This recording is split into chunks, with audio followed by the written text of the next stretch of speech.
अस्सलाम वालेकुम dear students, I hope you all are fine. Now we start with दुआ। रब्बी ज़िदनी इल्मा, ए हमारे रब हमारे इल्म में इजाफ़ा फरमा और हमें नफ़ा बख्श इल्म अता कर।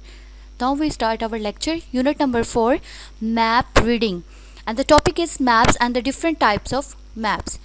First of all, we will discuss about the map. A map is a drawing made to show some areas of the earth. यानी मैप क्या होती है? वो ड्राइंग होती है जो कि हम एक ज़मीन के कुछ हिस्सों को है जो है वो ज़ाहिर करने के लिए, शो करने के लिए बनाते हैं। दिस एरिया में बी द लैंड और द सी और बूथ। और ये जो एरिया है वो ज़मीन भी हो सकती है, समंदर भी हो सकता है, दोनों हो सकते हैं। The person who prepares the map is known as cartographer.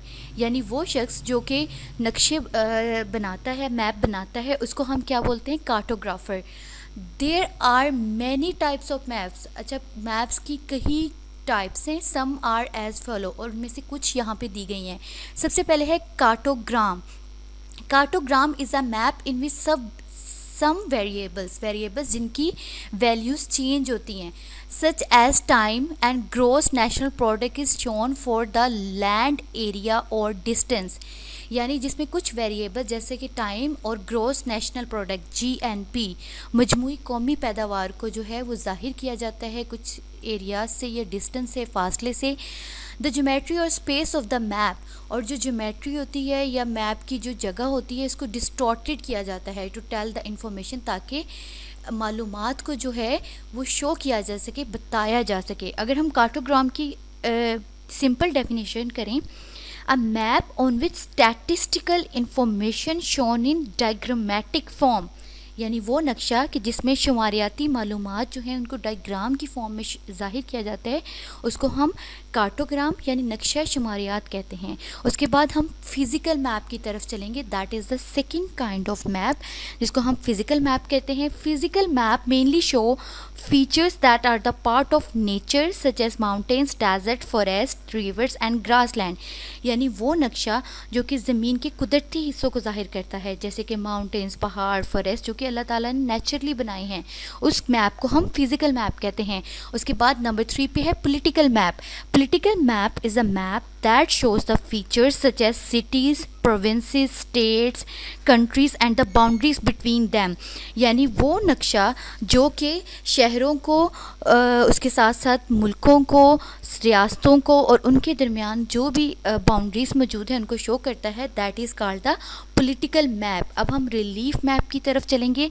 That is the fourth kind of map जिसको अब map indicating hills and valleys by shading rather than contour lines। यानी वो मैप, सतह का नक्शा जिसमें किसी खुश्की के इलाके की सतह को जो है वो हदूद नुमा खतूत से ज़ाहिर किया गया हो, उसको हम रिलीफ मैप कहते हैं। उसके बाद हम बात करेंगे कंपस मैप की कि कंपस मैप क्या होता है। Compass map is used to display the orientation of the cardinal directions such as north, south, east, west, ठीक है, एंड देयर इंटरमीडिएट पॉइंट्स। यानी कंपस मैप से हम क्या करते हैं कि हम cardinal direction north, south, east, west यानी शुमाल, मगरिब, मशरिक, इन सब को जो है हम कंपस मैप की मदद से जो है वो शो करते हैं और जो उनके दरमियान के पॉइंट्स होते हैं। उसके बाद नेक्स्ट चलते हैं, नंबर 6 पे है street map.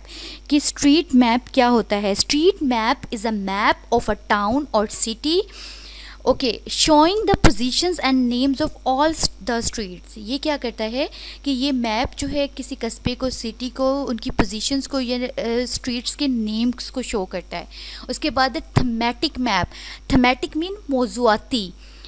A thematic map is a map that focus on specific theme और सब्जेक्ट एरिया, ठीक है, जो एक ख़ास मौजू पे बनाया गया हो, जो उसकी स्पेसिफिक एक मखसूस थीम हो। Thematic map displays a single attribute, ये खासियत को जो है such as soil type, vegetation, geology, उसको शो करने के लिए बनाया जाता है। और एंड पे हमारे पास है टोपोग्राफिक मैप जो कि 8 है। टोपोग्राफिक मैप क्या होता है? अगर हम इसकी डेफिनेशन करें तो है प्रिसाइज या detailed study of the surface features of a reason.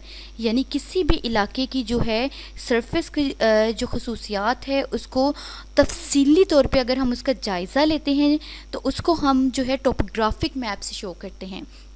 Okay dear student, next चलते हैं हम अपने टॉपिक पे। कार्टोग्राम हम पहले कर चुके हैं। स्केल एंड एक्यूरेसी, स्केल और एक्यूरेसी क्या होती है? मैनी बट नॉट ऑल, ठीक है।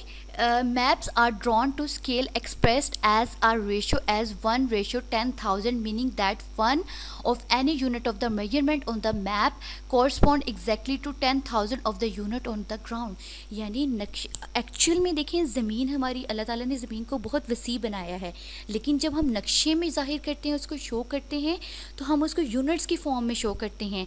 एक्चुअल में वो डिस्टेंस बहुत ज़्यादा होता है, लेकिन मैप में हम उसको कम यूनिट्स में शो करते हैं। जैसे अगर एक्चुअल डिस्टेंस जो है वो 10,000 को हो, और अगर हमने उसको मैप में मिनिमम नंबर से शो करना है, तो हम उसको 1 यूनिट से शो कर रहे हैं। अगर यही डिस्टेंस जो होता है वो 20,000 का होता, तो हम उसको 2 से शो करते।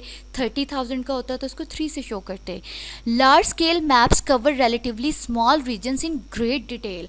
अच्छा, जो लार्ज स्केल मैप्स होते हैं वो क्या करते हैं कि वो छोटे एरिया को, लेकिन उसकी ग्रेट डिटेल यानी उसकी तफसीली जो डिटेल होती है उसको ज़ाहिर करते हैं। जबकि जो स्मॉल स्केल मैप्स होते हैं कवर रिलेटिवली लार्ज रीजन्स, यानी जिसमें स्मॉल स्केल मैप में क्या होते हैं कि वो रिलेटिवली लार्ज रीजन्स, बड़े इलाकों को कवर करते हैं, लेकिन उसमें इतनी ज़्यादा तफसीली मालूमात नहीं होती। उसके बाद एक कन्वेंशनल साइंस, यानी रवायती जो है वो साइंस यूज़ किए जाते हैं नक्शों में। The various features shown on the map represent by conventional signs और सिम्बल्स। जो मुख्तलिफ खसूसियात होती हैं उनको हम रवायती साइंस या सिम्बल्स यानी अलामात से ज़ाहिर करते हैं। For example, colours can be use to indicate the classification of roads, यानी रोड्स की जो है वो क्लासिफिकेशन को शो करने के लिए जो है कलर्स का इस्तेमाल किया जाता है। दो signs are usually explained in the margin of the map और सम सेपरेट शीट, यानी या तो उसको मार्जिन एरिया जो होता है, हाशिए वाला हिस्सा, उसमें शो कर दिया जाता है, ये एक सेपरेट शीट पे जो है शो किया जाता है। यहाँ पे मैंने कुछ सिम्बल्स आपके लिए लिए हैं बेटा, ये आपकी जो प्रीवियस बुक थी उसमें भी ये थे। सबसे पहले है कैपिटल सिटी के लिए, जैसे हम स्क्वायर यूज़ करते हैं, सिटी के लिए सर्कल, टाउन के लिए हम ये एम्प्टी सर्कल यूज़ कर रहे हैं, रिवर के लिए हम ये यूज़ करते हैं साइन, कैनाल के लिए, रेलवे ट्रैक के लिए main road and that is show the bridge, ठीक है। और that is the cardinal, compass map से जैसे हम कार्डिनल डायरेक्शंस को शो करते हैं, north south east west. Okay students, अब हम नेक्स्ट चलते हैं labelling. To communicate spatial information effectively features such as rivers, lakes, cities needed to be labelled. अच्छा, टू कम्युनिकेट यानी कम्युनिकेट मीन होता है इतला करना, ठीक है, आगाह करना। स्पेक्ट्रल मीन मकामी इंफॉर्मेशन जो होती है उसको अगर हम मौसर तरीके से खसूसियात को, जैसे रिवर, लेक्स और सिटीज़ को जो हम लेबल करना चाहते हैं, when we look at the map, जब हम मैप की तरफ देखते हैं, we do not talk about the left और राइट और अप एंड डाउन, ठीक है। वी यूज़ द वर्ड, हम ये नहीं होता कि हम मैप के लिए कहें कि जी ऊपर देखें, मैप के नीचे देखें, डाउन देखें, बल्कि उसके लिए डायरेक्शंस यूज़ करते हैं कि मैप के नॉर्थ में ये है, साउथ में ये है, ईस्ट में ये है, वेस्ट में ये है। These are called compass direction, इसको हम कंपास डायरेक्शन कहते हैं। Grid, to locate a particular point on the map, यानी मैप पे एक मखसूस पॉइंट देखने के लिए a number of lines are drawn on the globe पे जो है मखसूस लाइंस ड्रॉ की जाती हैं। अगर आपने ग्लोब एक्चुअल में देखी होंगी तो उसमें लाइंस लगी होती हैं, हॉरिजेंटल भी होती हैं, वर्टिकल भी होती हैं। Some lines are drawn in east west direction.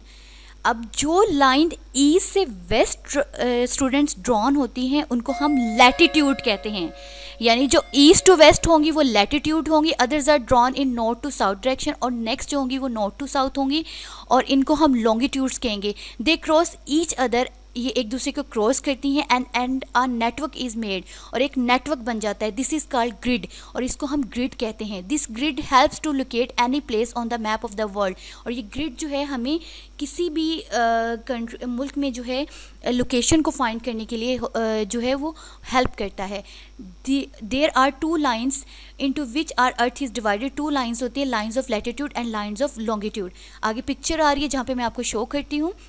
ये लाइंस जो आप देख रहे हैं ना, ये वाली लाइंस जो ईस्ट टू वेस्ट हैं students, these are called the latitude. और ये जो नॉर्थ टू साउथ जा रही हैं इनको हम क्या कहते हैं, लॉन्गिट्यूड्स। ये जो ठीक है, नॉर्थ टू साउथ लॉन्गिट्यूड्स। अब ये देखें, इनको जब ये ईस्ट और वेस्ट में डिवाइड करने के बाद एक नेटवर्क बन रहा है। अब ये नेटवर्क ग्रिड कहलाता है, ठीक है। अगर हमने फॉर एग्जांपल दुनिया में मालूम करना हो कि जी यहाँ पे इटली कहाँ पे वाक़ है, तो हम किस तरह से फाइंड करेंगे जी, वो इतनी डिग्री जो है वो लॉन्गिट्यूड है, इतनी डिग्री जो है वो लैटिट्यूड है, तो हम इजीली इस तरह से जो है लोकेशन को फाइंड कर सकते हैं। आगे बेटा आपका होमवर्क टास्क है। होमवर्क टास्क में आपका क्वेश्चन नंबर 1 है, write the name of the lines which run from north to the south. आपने उन लाइन्स के नेम बताना है जो कि नॉर्थ टू साउथ जो है वो रन करती हैं। Question number 2, give the name of the lines which run from the east to west. जो लाइन्स ईस्ट टू वेस्ट जाती हैं आपने उनका नेम बताना है। थैंक्स।